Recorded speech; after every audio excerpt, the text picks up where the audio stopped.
Thanksgiving dinners were supposed to be about gratitude, warmth, and family bonding, things I hadn't felt in years around my so-called family.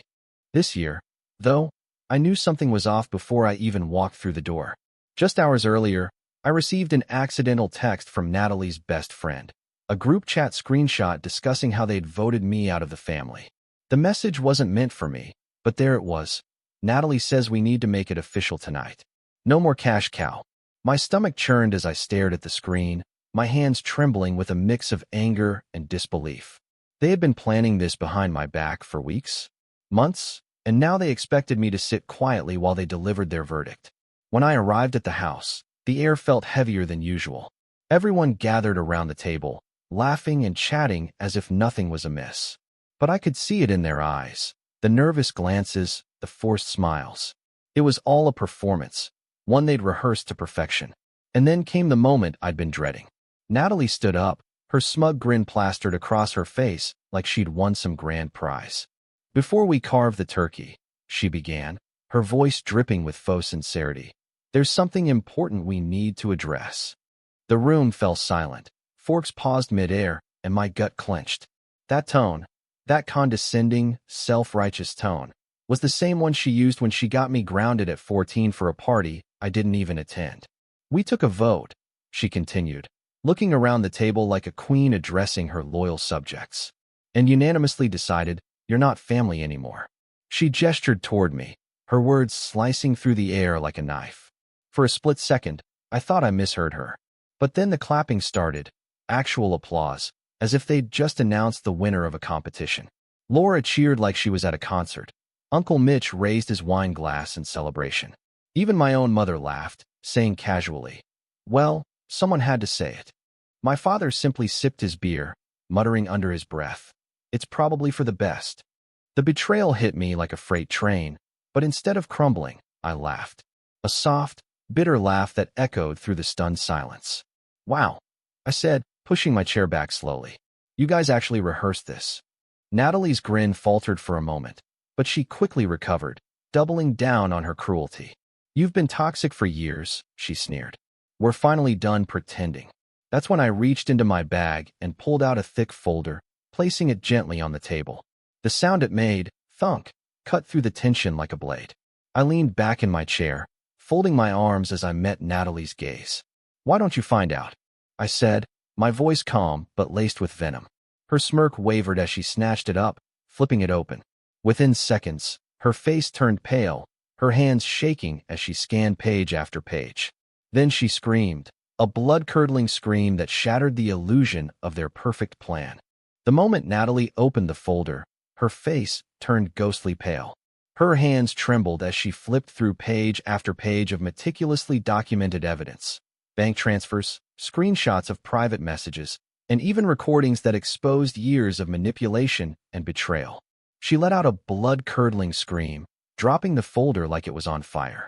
The room fell into stunned silence, save for the sound of her heavy breathing and the faint rustle of papers scattering across the table.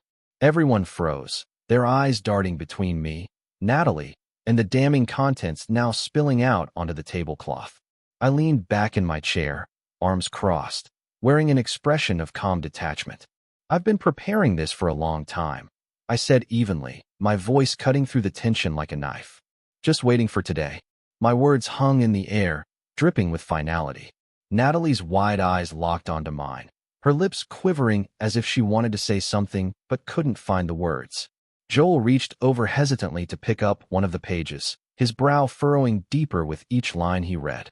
Meanwhile, Laura sat rigid, her earlier applause now replaced by a look of sheer panic. Uncle Mitch dropped his wine glass, shattering it against the hardwood floor, though no one seemed to notice or care. My mother gasped audibly, clutching at her chest as if she might faint. Even my father stopped sipping his beer, his usual stoic demeanor cracking under the weight of what had just unfolded. You planned this?" Natalie stammered, her voice barely above a whisper. "You knew?" I nodded slowly, letting the gravity of the situation sink in. "Oh, I knew," I replied, leaning forward slightly. "But the real question is, did you think I wouldn't fight back?" The folder wasn't just a collection of papers. It was a bombshell waiting to explode. As Natalie frantically flipped through the pages, her hands trembled harder with every new revelation. The first section contained meticulously documented financial transactions, bank transfers totaling over $78,000 in 5 years. Each entry told a story. $8,000 for Joel's rehab stint, $2,300 for Natalie's so-called emergency dental work that turned out to be elective veneers, $12,000 to bail my mom out of credit card debt, and even $6,000 to help Laura move into her college dorm. Every single payment came with receipts, dates, and notes detailing their pleas for help. They had taken without hesitation, never once offering gratitude or repayment. But the real dagger came next. Scattered among the financial records were screenshots of text messages and emails where they mocked me behind my back. One particularly damning exchange showed Natalie texting her best friend about how I was pathetic and had no life, adding sarcastically, "Who else would fund our disasters?" Another screenshot revealed my mother dismissing my contributions as expected, saying, "Well, she doesn't have anything better to do." These weren't isolated comments. They formed a pattern of disrespect and exploitation laid bare for everyone to see. And then there were the recordings. With deliberate calmness, I pressed play on one of them, a private conversation between Natalie and my mother. In it, Natalie laughed cruelly, calling me a boring loser who clings to this family because no one else wants them. Her voice dripped with disdain as she added, "Can you believe they actually think we care? It's all about the money." The room fell silent except for the sound of her own words echoing off the walls. My mother sat frozen, her face pale, while Joel glared at Natalie, his jaw clenched tightly.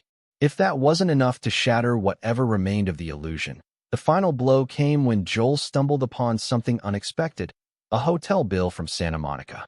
His eyes widened as he scanned the details. 3 nights at a luxury resort charged to his credit card, booked under Natalie's name, and paid for by someone named Alyssa. He slammed the paper down on the table, his face contorted with rage. "You cheated?" he shouted, his voice shaking with betrayal. Natalie's reaction was immediate. She burst into tears, but not out of guilt. Instead, she whirled around to point an accusatory finger at me. "This is your fault. You're trying to destroy our family." The accusation hung in the air like smoke after an explosion. But I didn't flinch. Leaning back in my chair, I let her words sink in before responding coolly. "Funny how everything falls apart when the truth comes out, isn't it?" Natalie's tears turned venomous as she screamed, "You recorded us? That's illegal. You're sick." I raised an eyebrow, letting silence answer for me. Everyone knew the truth now, and there was no going back. Joel stood abruptly, his chair scraping against the floor. "Who is Alyssa?" he demanded, his voice raw with hurt.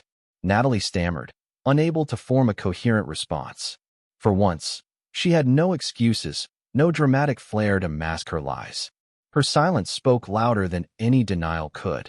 Laura whispered, "Oh my God," covering her mouth in shock, while my father stared blankly at the table, his beer forgotten.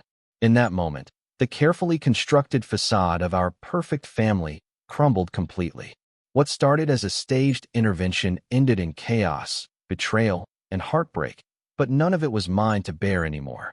The folder wasn't just a ledger of financial transactions. It was a mirror reflecting years of exploitation and disdain. As the contents spilled across the table, I felt the weight of every sacrifice I'd made for this family and the emptiness of their gratitude. They had treated me like an ATM, withdrawing endlessly without ever acknowledging my humanity. My silence, my willingness to help, had been mistaken for weakness. But what stung most was how they twisted my generosity into ammunition against me. "Remember this?" I said, pulling out a faded receipt from the pile. It was dated 7 years ago, the day I sold my car, the only possession I truly valued, to cover my parents' medical bills. I didn't have transportation for months after that. I continued, my voice steady but charged with emotion. "But you know what hurt more than walking everywhere? The way you all laughed at me when I showed up to Natalie's wedding in a cheap taxi." Natalie shifted uncomfortably in her seat, her face reddening as whispers rippled through the room. "We were just joking," she muttered defensively, though her eyes darted nervously toward Joel. But I wasn't done. Sliding a printed screenshot across the table, I revealed the social media post she thought I'd never see. A photo of me standing awkwardly outside her venue, captioned, "When your Uber driver gets lost again." Below it, comments mocked my choice of attire and speculated about why I hadn't rented something fancier. And then came the real gut punch, a second screenshot, posted weeks later. This one showed Natalie typing casually. "How do you deal with people who leech off you?" The accompanying image? A meme of a sad-looking man holding a wallet, labeled "my brother/sister. The eternal failure who'll never grow up." The resemblance was unmistakable. It was me. "You called me a failure," I said, my voice cutting through the murmurs like glass shattering. "You made jokes about how I couldn't get my life together while cashing checks I sent you. You acted like I owed you, not the other way around."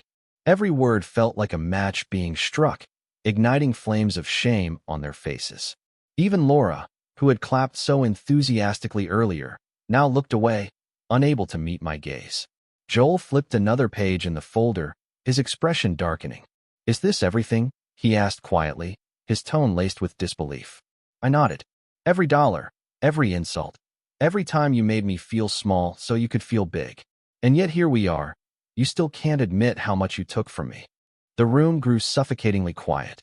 My mother fidgeted with her napkin, avoiding eye contact, while my father stared blankly at his beer bottle. For once, no one tried to defend themselves. The truth was laid bare, undeniable and raw. They weren't just ungrateful, they were cruel. And as I watched them squirm under the weight of their own hypocrisy, I realized something profound. They didn't deserve my loyalty. Not anymore. The room was already thick with tension, but when my mother collapsed onto the floor, the air turned suffocating. One moment she was staring at the folder in stunned silence, her face pale as parchment. The next, her hand flew to her chest, and she crumpled like a marionette whose strings had been cut. My father sprang from his chair, catching her before she hit the ground. But instead of comforting her or addressing the chaos unfolding around us, he turned on me with venom in his eyes. "You've killed your own mother," he spat, his voice trembling with rage.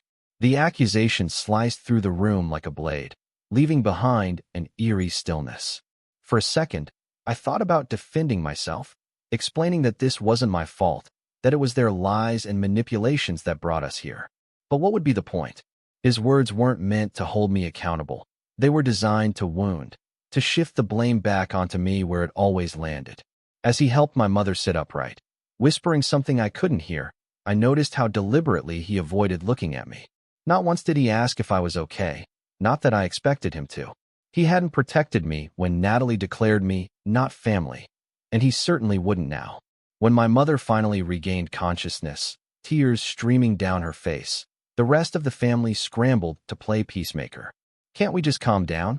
Laura pleaded, wringing her hands nervously. Joel muttered something about taking things too far, while Natalie glared at me as though I'd orchestrated the entire collapse. And then came the predictable plea for reconciliation. "We all love you," my mother whimpered weakly. "Let's fix this together." But their words felt hollow, rehearsed, a last-ditch effort to regain control. They didn't want peace, they wanted compliance. They wanted the version of me who stayed quiet, who paid without question, who let them walk all over me. That person no longer existed.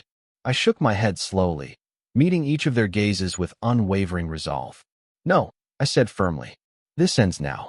As I walked out of that Thanksgiving dinner, leaving behind stunned faces and cold food, I knew there was no turning back. The folder had exposed every lie, every betrayal, but cutting ties went beyond just revealing the truth. It meant severing everything that bound me to them, legally, financially, emotionally. That night, I didn't go home immediately. Instead, I stopped by a quiet lake where my dad used to take me fishing as a kid. Sitting in silence, I stared at the still water and made a decision. This time, it would be final. The next morning, I started dismantling their hold on me.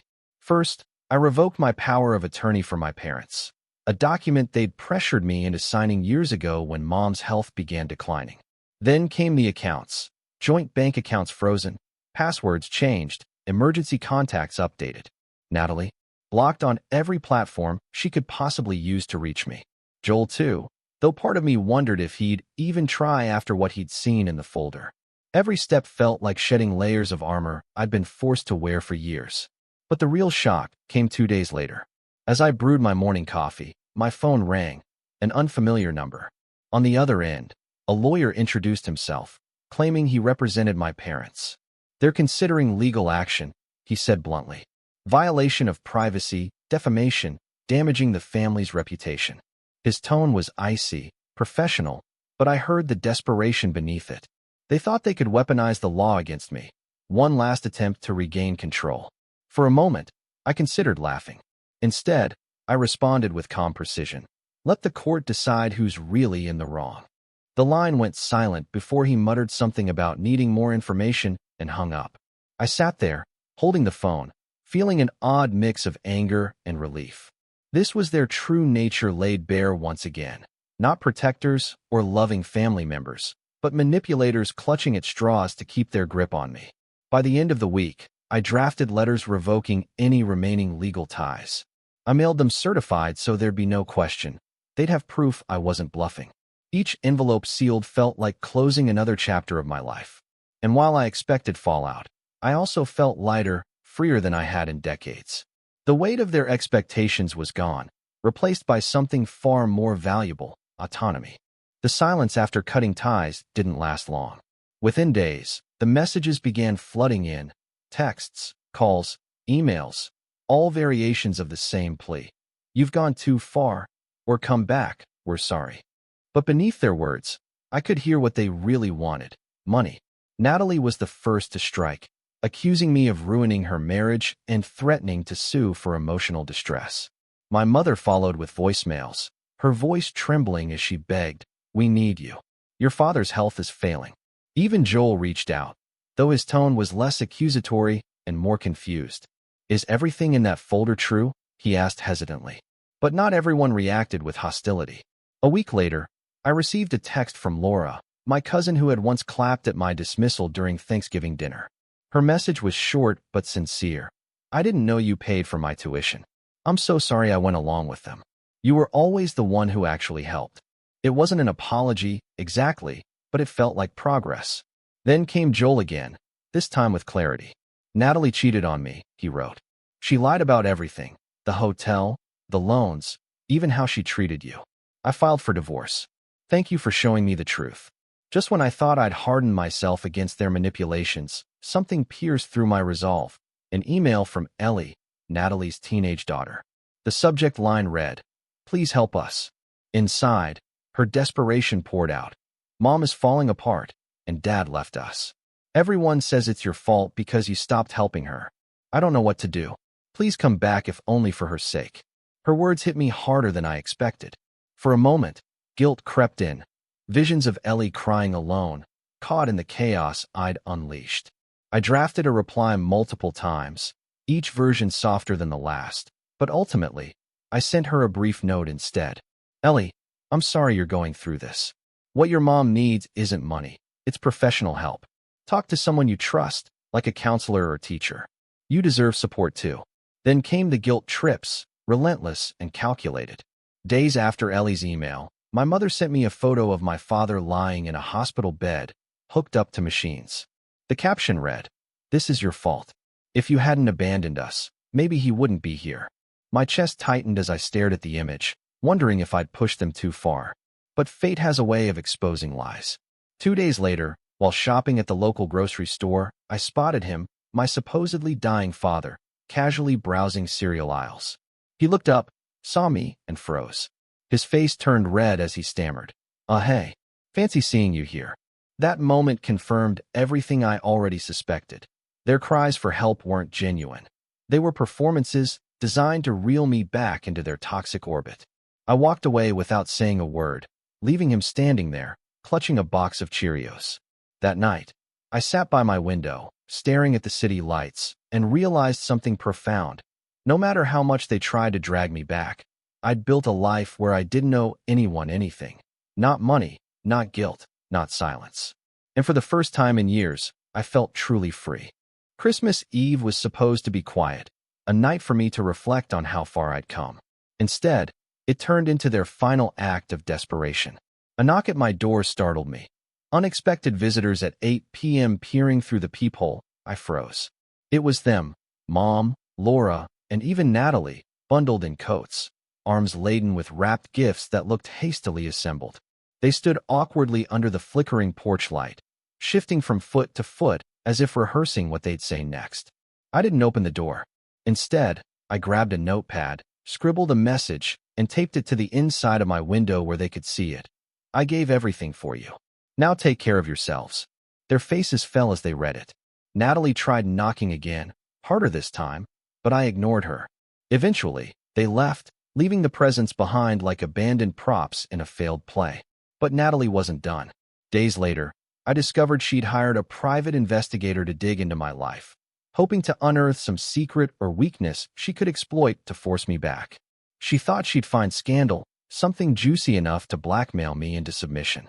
What she didn't expect, me finding out first and turning the tables completely.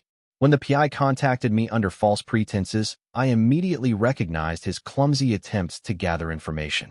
I played along, feeding him harmless details while secretly recording our conversations. Then, armed with proof of her scheming, I posted everything online, not just the investigator's findings, but screenshots of Natalie's emails instructing him to dig deeper and find dirt. The internet lit up within hours. Memes mocking her circulated widely. Hashtags like #NatalieGate trended locally. Her reputation crumbled overnight. Watching her unravel was poetic justice.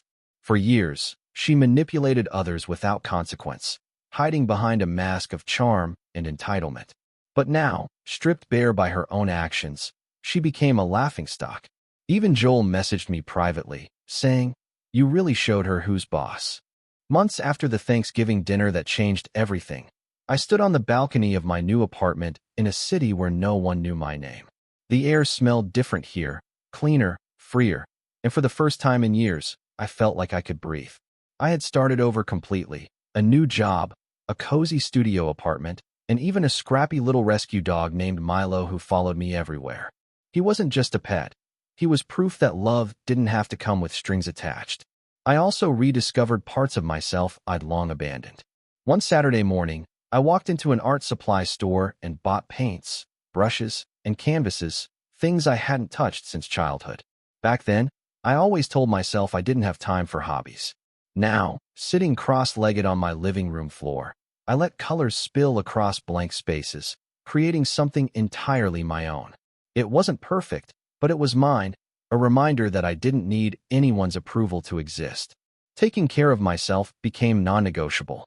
I scheduled doctor visits I'd postponed for years, attended therapy sessions where I unpacked decades of guilt and resentment, and slowly rebuilt connections with old friends. They weren't demanding or manipulative like my family.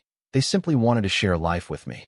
For the first time, I understood what healthy relationships looked like. One evening, as the sun dipped below the horizon, I sat by the window with a cup of tea. Outside, the world buzzed with energy, but inside, there was only calm. I thought about how far I'd come, from being the family ATM to someone who finally prioritized herself. A quiet realization settled in. Family isn't the people who gave birth to you. Family is the people who love you for who you are, not for what you can give them. My phone buzzed, pulling me from my thoughts. It was a message from Joel. "You taught me how to face the truth. Thank you for giving me the courage to leave." Tears welled up in my eyes, not out of sadness, but gratitude. In cutting ties with toxicity, I hadn't just saved myself, I'd inspired others to do the same. As I stared at the glowing screen, I realized something profound. Freedom doesn't mean forgetting your past. It means choosing a future worth living for. The story isn't just about me. It's about the boundaries we all need to survive. Growing up, I was taught that family came first, no matter what. But what happens when family stops being a bond and becomes a chain? For years, I let guilt and obligation weigh me down, believing their lies. "You're the only one who cares. If you don't help, everything will fall apart." They made me feel indispensable, but not in a good way. It wasn't love, it was leverage. And once I realized that, something inside me snapped. Saying no felt like jumping off a cliff without knowing if there'd be water below. Would they crumble without me? Maybe. Would they hate me? Definitely. But staying meant losing myself entirely. The folder wasn't just evidence. It was my lifeline, proof that I wasn't crazy for feeling used. When I walked out of that Thanksgiving dinner, leaving behind stunned faces and cold food, I didn't just leave them. I left the version of myself who stayed silent, who paid without question, who let them take pieces of me until there was almost nothing left. Afterward, I posted my story online, not for validation, but because I needed to say it out loud. To my surprise, strangers flooded my inbox with messages of support. Some shared their own stories of toxic families, while others simply said, "You were brave." Brave? I never thought of myself that way. I was just tired of carrying their weight, tired of pretending everything was fine when it wasn't. But here's the thing. Freedom doesn't come from running away. It comes from standing firm, from saying, "I am more than your demands. I am more than your excuses." Cutting ties wasn't easy, but it saved me. Now, months later, I wake up every morning grateful, not for what I lost, but for what I found: peace. A life where kindness is given freely, not as currency. Where relationships are built on mutual respect, not manipulation. Still, I wonder, did I do the right thing? Was cutting them off too harsh? Then I remember the screaming, the betrayal, the silence after the folder hit the table. They had their chance to change, to apologize, to reflect. They didn't. And maybe someday Ellie will understand why I walked away. Until then, I'll keep living, not surviving, for the first time in my life.